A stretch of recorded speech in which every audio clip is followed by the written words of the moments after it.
Morning guys, welcome back to another video. Don't mind my haircut or my beard if I have any, because I'm quite busy and don't have time. But basically what this video will be about, again, that Mazda, with that notorious Mazda.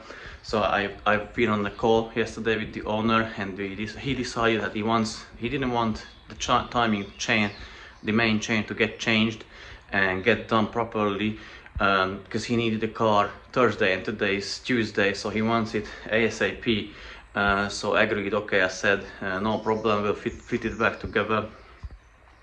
But the issue is we just started now, and then I discovered another problems, which in this case it won't be definitely ready by Thursday.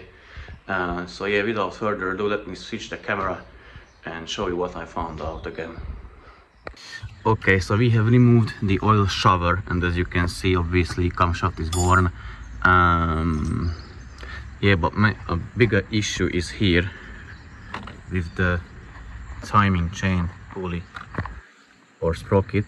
So this is removed, and I'll remove the camshaft in a bit.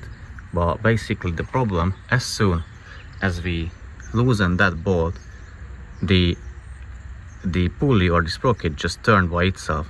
So I knew, or I thought, that the pin which is on the camshaft, either that is broken off, or that one, the hole or the ridge inside the sprocket is like bigger or elongated or some other issue, and it turned out that the pulley is bad. You can't really see it from here, but I'll take off the camshaft and you will be able to see that what I mean. So yeah, bear with me. Also just noticed that the bolt here is missing. I never removed that bolt. I don't know why they removed it or why they didn't put it back, but mainly it is meaning that the oil pressure can escape there. I'll show you why once I remove that camshaft journal.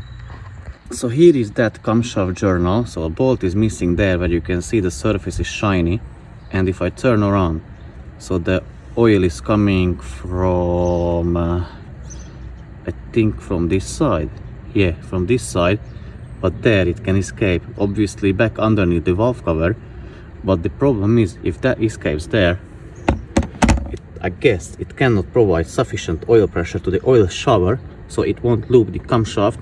So that can be one issue why it is worn. Obviously usually these ones worn, so I don't think that was the main issue, but it doesn't help definitely. Further things which I noticed, if you look at the rocker arm, that one, it is different than this one. So it has like a hole or an indentation there, and it is a little bit thicker. This one is thicker than that one. I don't know if you can see that on the camera, probably not, but doesn't really matter. You have to take my word for it. And also I wanted to show you, so two reasons why I think the head was removed, cylinder head. First things, you see that bronze, I don't know, dot or whatever that is on the head gasket. I do a lot of these cars and I never seen that, so I guess that's a replacement one. And also, if we have a look at the head bolts, I'll try to show you from closer. That is a head bolt. It is a bit shiny as well. I mean, it looks new. And also, if you have a look at the splines, they have the mark from the impact gun from the socket, so I think they were loosened definitely. But yeah, I'm going to remove the intake camshaft as well, and maybe see another unwanted surprises. So I have removed both of the camshafts, and now we can see the sprocket. You see how that looks like. So they've definitely fucked up big time, because what I guess they've done, they just tightened the bolt to it and they didn't position it properly, so it could move and like shake as well.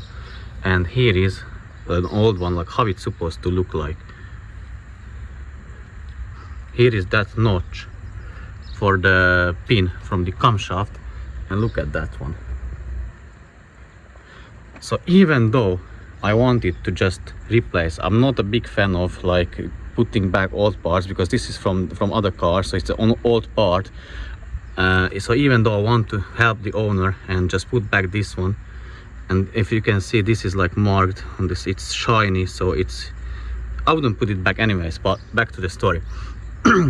So even though I want to change this one for that one, I can't, because I can't remove the sprocket without removing the timing cover, this one. I could retime it if that was okay, or if the pin was broken off from the camshaft, I could still do it, because I always, anyways, I would replace the camshaft. But how to retime it? So I put the two camshafts in time, align them together, and then I put back the sprocket. And so basically I just remove the zip tie, and I can move the sprocket inside the chain and do the timing. And as you can remember from the previous video, that Woodruff key was more to that side, so to the left, and now it's to the right, because it moved when I undone the bolt from the bad sprocket. It moved, and I felt it as well. So yeah, a lot of problems with this car. So oil pump is off. Let's have a look at this trainer, and as you can see, it looks like brand new. It is not looking bad at all. So my guess is that that bolt which was missing, that may have let the oil pressure to escape, and that's why it had low oil pressure. Or I don't know, don't know what else. Maybe the timing was off. But I don't think that would affect the oil pressure. But anyways, I need to make a phone call and let the owner know what I found out.